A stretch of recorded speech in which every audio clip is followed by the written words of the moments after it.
छद्मस्त ज्ञान में जो लौकिक पदार्थ हैं उनके संबंध में संशय हो सकता है, विपर्य हो सकता है, अनध्यवसाय हो सकता है, लेकिन उससे कोई प्रयोजन नहीं। तो मूल प्रयोजन ये है कि ये पर है बस। अब पर में कोई सारे लोग को जाने ऐसा तो छद्मस्त ज्ञान में होता नहीं, इसलिए उसमें ये हो सकती है। तो उस भूल को भूल नहीं कहते हैं, क्योंकि वो ये जाने कि जैसे ये मकान है, ये इतना जानना मात्र ज्ञान नहीं है, ये मकान मेरा नहीं है, ये है सम्यक ज्ञान, वो भी व्यवहार ज्ञान। मेरा नहीं है ये जाने, और ये मेरा है ज्ञायक, ये सम्यक ज्ञान है। ये मेरा नहीं है वो जाने मूल है, वो मूल जाने किसका है, इससे क्या मतलब, उसे इससे उसे क्या प्रयोजन।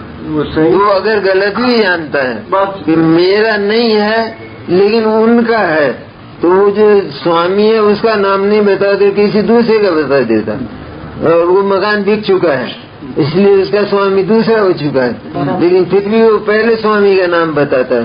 तो भूल गया ना, तो भूल गया, लेकिन इसको भूल नहीं कहते हैं। वो असली जानना यह है कि दूसरे का है, मेरा वास्तविक ज्ञान में जो वास्तविक भेद है ये होना चाहिए स्व और पर का, बराबर। बाकी और गिनती नहीं पदार्थों की, जो पदार्थों की गिनती में जाता है उसकी इंटेंशन ठीक नहीं है, इसलिए वो तो बंद के व्यवसाय में है, अपराधी है वो जो गिनती में जाता है। बहुत सुंदर, बहुत सुंदर, एकदम स्पष्ट। सम्यक ज्ञान में इतना ही है जरा से, इसीलिए तो संक्षेप है। अगर ज्यादा बोझ दे देते ज्ञान के सिर पे तो दुख पाता। सम्यक ज्ञान में तो हर्ष होता है, प्रसन्नता होती है। इसीलिए जो लोग ये कहते हैं कि हम में बहुत कम ज्ञान है और हम तो समझते नहीं हैं, तो उनका कहना ठीक नहीं है, क्योंकि वो जगत की बातों में इतने चतुर हैं, इतने बारीक जाते हैं कि यहाँ इतनी जरूरत ही नहीं है इतने ज्ञान की। उस ज्ञान को तो भले अलग से धर दो और इतना सा याद रखो कि दाल अलग है छिलका अलग है, इतना से याद रखो। तो ईश्वर पर का भेद बस यही मुख्य है, सम्यक ज्ञान होने में यही मुख्य कारण है। फिर सम्यक दर्शन होने के बाद कोई शौच में गलती हो तो वो गलती नहीं कहलाती है, उसमें गलती नहीं है। जैसे मैं जैसे यहाँ जितने भाई बैठे हैं उनका नाम मुझे बताया गया और मैं किसी को किसी नाम से पुकार देता हूँ तो भयंकर अपराध माना जाता है क्या?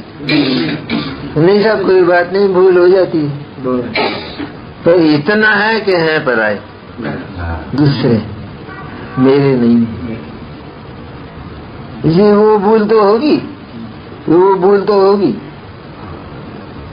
वो तो कई होंगे, उदय भाव तो कई होंगे, पर उसने जो ये जान लिया है कि मेरा तो एकमात्र ये ज्ञायक ही है, सिर्फ चैतन्य मात्र, और सारे के सारे पराये हैं। जितने भी उदय पराया और उदय के अनुसार होने वाले मेरे जो राग द्वेष हैं, पुण्य पाप हैं, वे सारे के सारे पराये। इस तरह परत्व की कोटि में जिसने रख दिया तो उससे भले जगत में कैसी भूल हो तो वो भूल नहीं कहलाती, उसे भूल नहीं कहती। आपकी सभी बातें एक ही ज्ञायक को रुक जाती है। हाँ, वो है ही ऐसा, अपन है ही वही। पढ़ के जानने में कोई गलती हो भी गई तो इतना ही काफी है कि ये पर जाना है। वो हो नहीं सकता है ना, क्योंकि ज्ञान अल्प है, इसलिए हम उससे ये अपेक्षा करें कि वो तीन लोग को बिल्कुल केवल ज्ञान की तरह जाने, ये हो नहीं सकता। इसलिए भूल होगी ही होगी। कभी जो है वो जो कोई सफेद वस्तु पड़ी हो तो उसे चांदी समझ लेगा, कोई पीतल पड़ा हो तो उसको सोना समझ लेगा, ठगाएगा, दिवाला भी निकल जाएगा, सभी कुछ होगा, इसमें वो कुछ नहीं लेगा, उसमें कोई भूल चूक नहीं, क्योंकि ये जानता है कि मैं हूँ, मेरा नहीं है, मैं नहीं हूँ, बस इतना।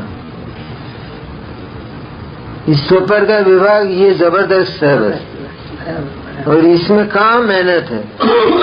मैंने ज्ञान को बढ़ाने की अपेक्षा ज्ञान को तीक्ष्ण और सूक्ष्म बनाना, ज्ञान को बढ़ाने की जो चेष्टा है वो ज्ञान को तकलीफ देना है। जब ज्ञान तकलीफ पाएगा तो प्रसन्नता आएगी कहाँ से? सही बात है। इसलिए मैं दिनवाणी में मैंने तो केवल समय सार ही पढ़ा है, अथवा मुझे तो समय सार की केवल इतनी गाथाएं पढ़ी है मैंने तो, अब और मैंने पढ़ी ही नहीं। तो इत्यादि इत्यादि विकल्प भले ही आवे, लेकिन उसमें अत्यधिक पश्चाताप वो नहीं होना चाहिए कि मेरा अल्प ज्ञान है। अल्प ज्ञान कभी नहीं मानना। वो अल्प है, वो इतना सामर्थ्यशाली है कि वो जो है वो ज्ञायक को अपने में उतार लेता है। इतनी सामर्थ्य है उस अमूर्त को अपने में उतार लेता है, स्वयं अमूर्त बनकर। अमूर्ति है, अमूर्त को अपने में उतार लेता है। अमूर्त बनकर मैं अमूर्त हूँ। पहले मूर्त मानता था, तो पहले मूर्त मानता था, अब अपने में उतार लेता है। इसलिए बहुत सामर्थ्यशाली है यहाँ। ये इतना सा हो बस स्व पर इतना। ज्ञान को कष्ट देने की कोशिश नहीं करना जिनवाणी के बहाने भी। हाँ, कि अभी तो एक ही शास्त्र पढ़ा है, अब दूसरा तो 2-4 तो पढ़ते कम से कम जीवन में। अथवा मैं तो निरक्षर हूँ और मैं जो है वो मुझे तो हस्ताक्षर करने भी नहीं आते, तो मैं कैसे सम्यक दर्शन प्राप्त कर सकता हूँ? तो कहते हैं ये सब बहुत बड़ी भूल है। बोझा बना के रखा है, वास्तव में कुछ बोझा बोझा डालता है ज्ञान पर। ज्ञान को बोझल बनाता है। ज्ञान है हल्का फुल्का, एकदम फूल की तरह। तो वो हल्का फुल्का है, क्यों? उसमें कोई आता ही नहीं, तो हल्का फुल्का रहेगा नहीं, उसमें वजन ही नहीं है कोई जगत का। इसलिए निर्भर निश्चिंत रहना चाहिए। लेकिन ये जोड़ तोड़ करता है साथ, तो अपने आप ही बोझल हो जाता है। बोझल हो जाता है तो हल्का फुल्का बोझल कर लेता है, बोझल कर लेता है।